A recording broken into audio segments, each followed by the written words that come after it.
The finale is near. Dear viewers, it's time to find out how this story full of intrigue, betrayal, and revenge will end. In the previous part, our heroes faced shocking events that will change their lives forever. Today's episode will put an end to this story and answer all the questions that have been worrying you throughout the entire journey. Get ready for unexpected twists and an emotional ending. And in order not to miss new stories on this channel, just click the subscribe button. Thank you. Crucial moment. Chapter 4. Mr. Smith, I'm so glad you could join us, the man said with a smile. My name is Mario da Silva. Perhaps you have heard of me. Please come with me. John followed him as he entered another room. There, chained to the wall, were Robert, Lydia, and Dan. They were sitting on the cold concrete floor and looked genuinely frightened. Their feet were chained to brackets in the concrete, and their hands were shackled above their heads. There are some people here I think you'd like to see for the last time, the man said. I'm sure you know Mr. and Mrs. Robert Wilson, as well as Superior Court Judge Dan Wilson. Yes, I know them, John said. They all looked at him, their eyes pleading for mercy. Avery? Asked Robert weakly. Is it really you? No, John said. Avery is dead. You took his soul 10 years ago. Remember? You and that fool, he added, looking at Lydia, who had tears in her eyes. In fact, all three of you plotted it. I guess your chickens have finally come home, haven't they? John looked at one of Mario's men and noticed that he was carrying a stun gun. He had electrodes that had to be placed against his skin for it to work. He looked at Mario. May I? He asked, pointing to the stun gun. Mario looked at the man, then at the stun gun. He smiled and gestured for the man to hand it over. John took the stun gun in his hand and looked back at Robert. He leaned over and whispered in Robert's ear, loud enough for everyone to hear. That's for molesting Jenny, you worthless piece of shit, he said, as he put the electrodes on Robert and pulled the trigger. John stood up and looked down at Robert. And this is for taking your brother's wife, he said. He leaned over and turned to Robert. I just want to know one thing, he said to Robert. Why? Robert stared at him for a moment before answering, because it was fun, he said weakly. John stood up and looked at Robert for a while. Then he punched Robert again, and one more time. You know, you're right, John said. This is fun. He kicked Robert one more time. Are you having a lot of fun right now, asshole? Eh? He looked at Lydia and shook his head. I was always taught never to hit a woman, he said. Avery loved you with all his heart, and how did you repay him? Spending evenings with his brother and father, and then you conspired. And then you let that asshole touch your daughter. What kind of fucking monster are you? You're not worth the effort. He motioned to Dan. And you swore to uphold the law, but you don't even know what the fucking law is, do you? You're an even bigger piece of shit than Robert, you know that? He stepped back and punched Dan too. To hell with you. To hell with all of you. He stood up and handed the stun gun back to Mario's man, thanking him. Then he turned back to Mario. Is there anything else, Mr. Da Silva? He asked. Mario shook his head. No, he said. I just thought you might want to say goodbye. John looked at the three men standing in front of him. Goodbye, he said, and have a good journey. He looked at Mario before continuing. You know, I thought about it myself once, but I promised I wouldn't cross that line, and I'm a man of my word. Mario nodded his head, dismissing John. I know that about you, Officer Wilson, he said quietly. John looked at him in surprise.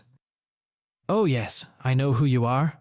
I also know that your daughter is attending UCLA this fall. She wants to be a prosecutor, John said. And I'm sure she'll be a good one, Mario said. Don't worry, John. I have no problem with honest prosecutors doing their job. I have attorneys who handle these matters for me. I do, however, have a problem with people who deceive me, as these three will soon find out. Like you, I too am a man of my word. I am also a devoted family man. You have been given a gift that most of us will never receive. A true second chance at life. So please take care of your daughter. Be a good man to Miss Johnson, and live a long, happy, and healthy life. He held out his hand to John, and he accepted it. Vaya con Dios, my friend. Mario said. Thank you, John said. Same to you, Mr. De Silva. Mario smiled. Please call me Mario, he said. All my friends do. John nodded his head. Vaya con Dios, Mario, he said. Mario smiled, nodding his head. He ordered the two men to take John home. They obeyed, blindfolded him again, and led him to the car. A little less than an hour later, the blindfold was removed, and John was given his cell phone. One of the men handed John a large bottle of brandy. In gratitude to Mr. De Silva, said one of the men. Please convey my thanks to Mr. De Silva, John said. The men nodded their heads and left. John made sure the sedan drove away and sat down at his desk. He pulled out his cell phone and noticed his hand was shaking. He grabbed a cup of coffee and went out to the balcony to light a cigarette, hoping to calm his nerves. After he calmed down a little, he called Ben. John, are you okay? Asked Ben. I lost all the signals from your phone. Yeah, I'm fine, John said. He remembered his encounter with Mario and the three crooks who had ruined his life. That explains a lot, Ben said. I've lost all the signals from their house. It's like they jammed all the electronic signals before they grabbed Robert and Lydia. It's probably a good thing you managed to get Jenny out of there in time. I agree, John said. They finished talking, and John finished his cigarette, looking out at the balcony. Around 5 o'clock that evening, he walked up to Liz's apartment and knocked on the door. Jenny answered and let him in. He hugged his daughter tightly. Daddy, are you okay? She asked. Yeah, I'm just so happy to see you, he said. It's good to see you too, Jenny said. Liz called, said she's probably going to be late. What do you think about just calling her over for pizza? I think pizza is good, John said. I brought a deck of cards. Want to see if you can beat the old man at spades? Jenny smiled, remembering the card games she'd played with her father when she was younger. I've had a lot of practice since the last time we played, she said. He pulled out the cards. Well, let's see what you've got, he said. Taking a pad and pencil, they sat down at the table and played spades until Liz called John. He picked up the phone and noticed that it was 9 o'clock, and they had been playing for over 3 hours. Hey, John, Liz said when he answered. Have you seen the news? No, Jenny is beating the pants off me in spades, John said. What's going on? Better turn on the news, she said. Looks like De Silva took care of Robert and Lydia. I'm sorry, but I've been doing interviews all night, and I'm going to be stuck here for at least a couple more hours covering this story. Can you handle dinner yourself? No problem, John said. We were thinking of calling for pizza. Pizza is fine. Sorry, John. I'll be home as soon as I can, she said. I understand. We'll be here, John said. Thank you for letting us know. He ended the conversation, then turned on the TV, searched the local news, and found the channel that was covering the story. Just got a report on Eyewitness News, the announcer said. Tonight, the home of State Senate candidate Robert Wilson burned to the ground. Firefighters recovered the bodies of 3 people, 1 woman and 2 men. It's unclear what caused the fire, but authorities say they are investigating and haven't ruled out foul play. Mr. Wilson and his wife Lydia are believed to be among the dead. Stay tuned to Eyewitness News for more developments. Jenny gasped and fainted in tears when the news came. John was hurting too, but more because of his daughter than anything else. He hugged her and she sobbed, wetting his shirt with her tears. His phone rang, and he sat Jenny back down before answering it, seeing that Ben was calling. Did you see the news? Asked Ben. Yes, it is, John said. You didn't know this was going to happen? He asked. No, it wasn't, John said. Were they alive the last time you saw them? Asked Ben. Yes, it was, John said. I made a promise to Liz and I kept it. Okay, I believe you, Ben said. I'll let you know if I hear anything. Take care of Liz and Jenny. I will, John said, and ended the call. Jenny looked at him as he put the phone back down. Did you have anything to do with it? Asked Jenny through her tears. No, you didn't, John said. I made a promise to Liz. I admit I wanted them to experience pain, and there was a time when I would have stripped them of their souls for what they did to you and me. But no, I had nothing to do with that. Do you swear to me on a stack of Bibles? She asked. If necessary, he said. Have I ever lied to you? No, it wasn't, she said. He hugged her as she mourned for her mother. John's phone rang again, and he saw that it was Liz calling. "Hi, Liz," he said. "How are you?" "John, please tell me you didn't know anything about this," she said. "No, I didn't know that," he said. "Okay," she said. "I had to let the police know where Jenny is, and they'll be here soon. No doubt they'll have questions. I'll be out of here soon and we can talk when I get home, okay?" "All right," John said. "How's Jenny?" asked Liz. "She's upset, naturally, but I think she'll be fine," he said. "Okay, keep an eye on her and I'll see you soon," she said. "That sounds good. I'll go and order a pizza," John said. They said goodbye and ended the conversation. John called the local Domino's Pizza and ordered 2 large pizzas for them. He sat with Jenny until he heard a knock on the door. He opened the door and saw 2 large LAPD officers, one of whom was Sergeant Taggart, an officer he had worked with 10 years ago. "Is Miss Jennifer Wilson here?" the sergeant asked. "Yes," John said. "Please come in." The officers entered, and Taggart looked at him intently. "By the way, who are you?" asked Taggart. "Smith. John Smith," he said. "I'm a friend of Miss Johnson's and I'm looking after Jenny." "Do you have ID?" asked Taggart. John nodded his head and pulled out his driver's license. Taggart looked at it carefully and held it back out. "Can you explain your whereabouts since about 5 o'clock this evening?" he asked. "Yes," said John.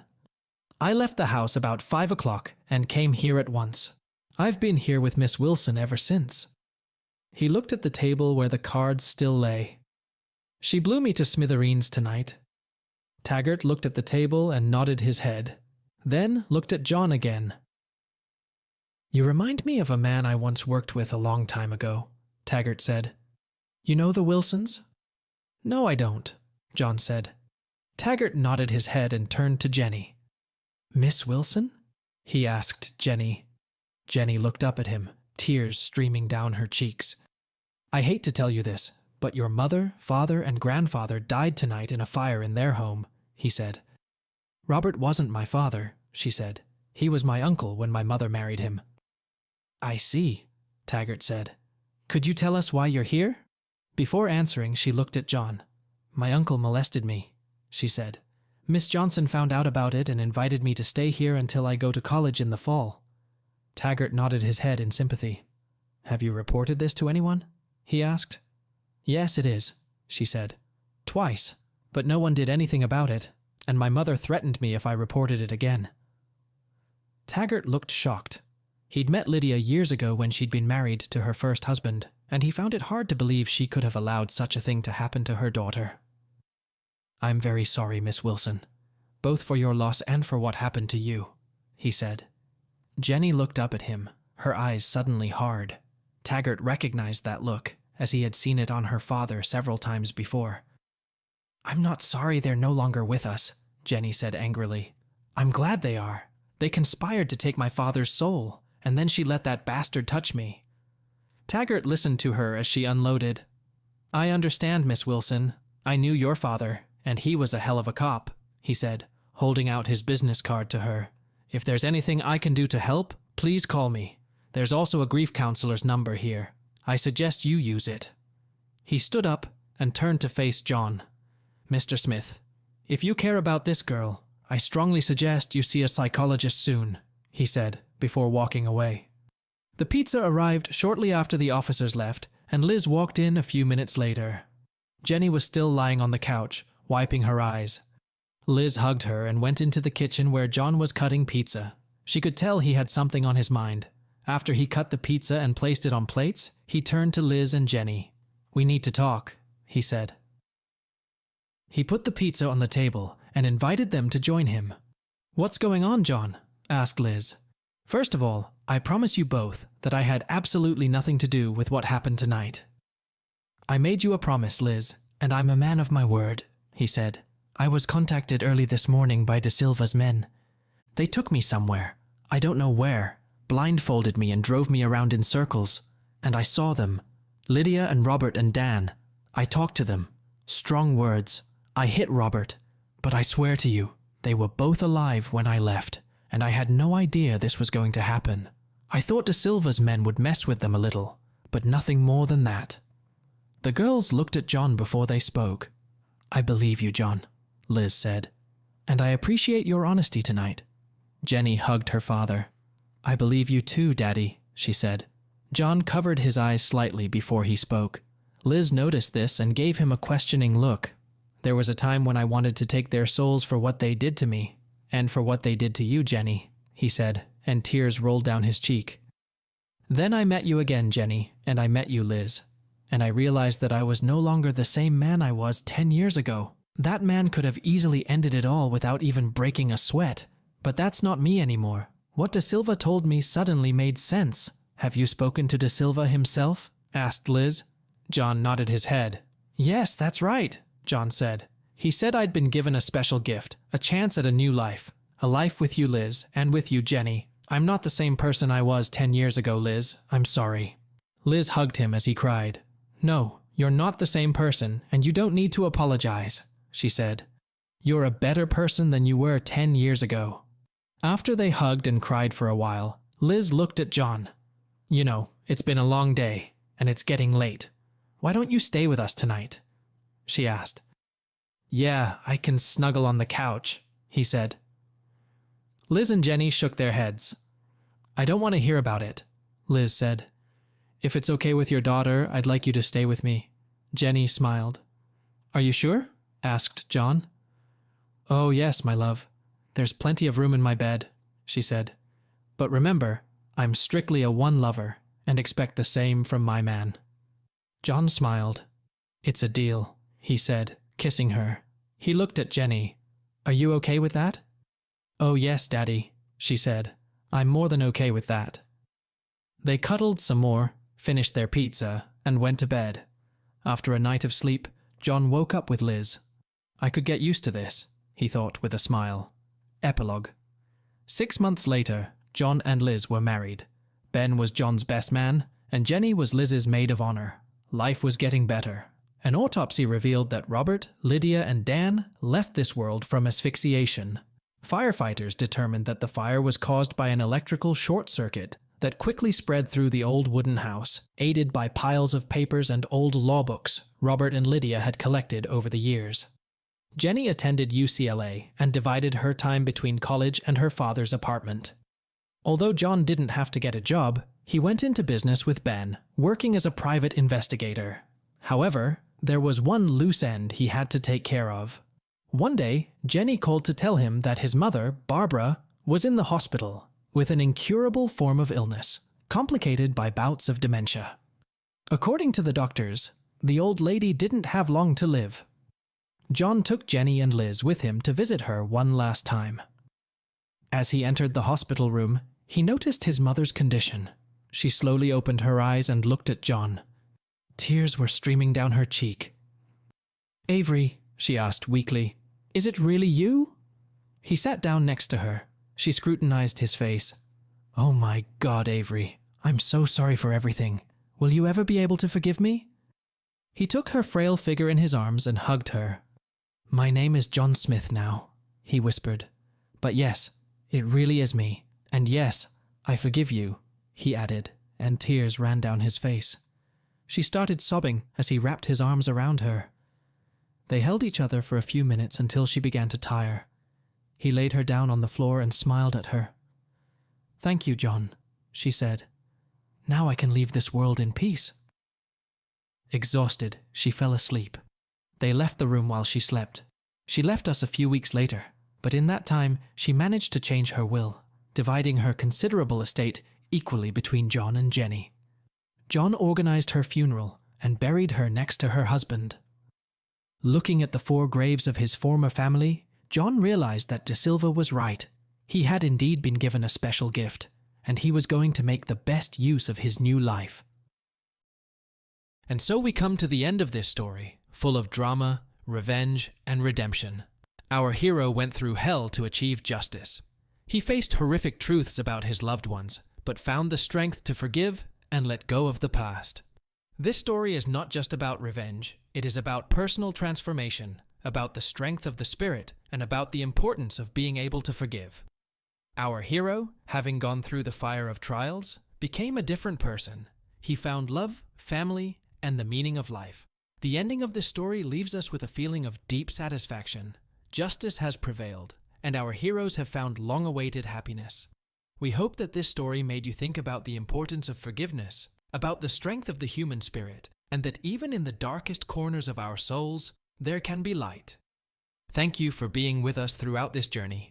I hope that my voiceover is worthy of 2 of your mouse clicks, namely a subscription and a like. Also, don't forget that the full version of the story is available on our Patreon. There you will find even more details and emotions. See you soon.